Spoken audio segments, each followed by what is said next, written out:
of a class action lawsuit by denying farmers the ability to freely sell raw milk? Or maybe we can ask, is the county health department putting the county at risk? Sure, I understand. I think the county health department is putting the county at risk of a lawsuit. I think farmers should have the right to raise their crops, milk their cows, and bring them to market to sell.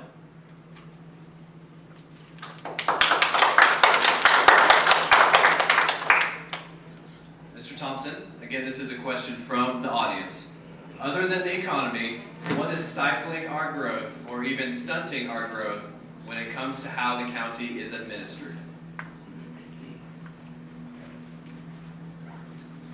Well, we need to make sure we use our funds wisely, and I believe that for the most part we're doing a good job, our county employees.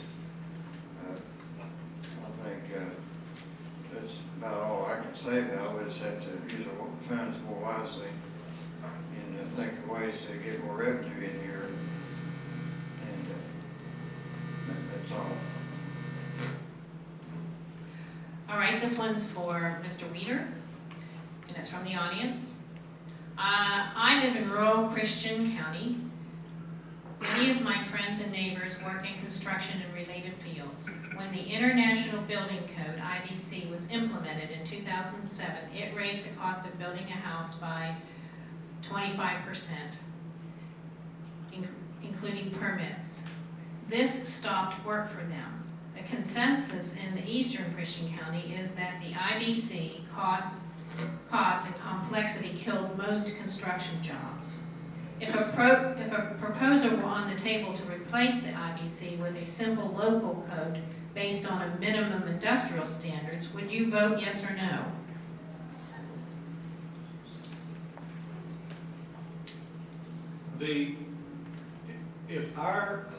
If we could pass a local code that the insurance companies that insure your house and your property were satisfied with, and felt like they were not assuming additional risk for your house falling down around your ears, or your whoever you sold it to, coming back and suing you and them because the house was really defective. We're getting ready to sell our house now, and because there were no building codes, we have spent thousands of dollars getting that house acceptable to go on the market.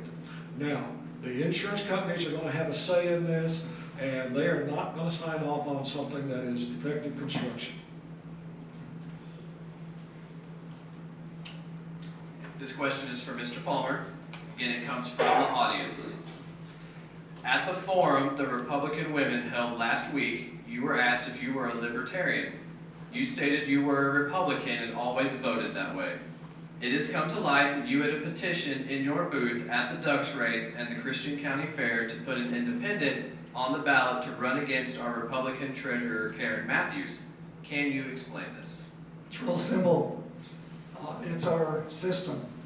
When you register, or when you want to be a candidate for an office, if you don't sign up for that candidacy prior to the final date, the only way you can become a candidate is as an independent. The so-called independent is in fact a registered Republican, has always been a registered Republican, and because of the way the system is set up, the only way you can run is as an independent. And so that is what is happening.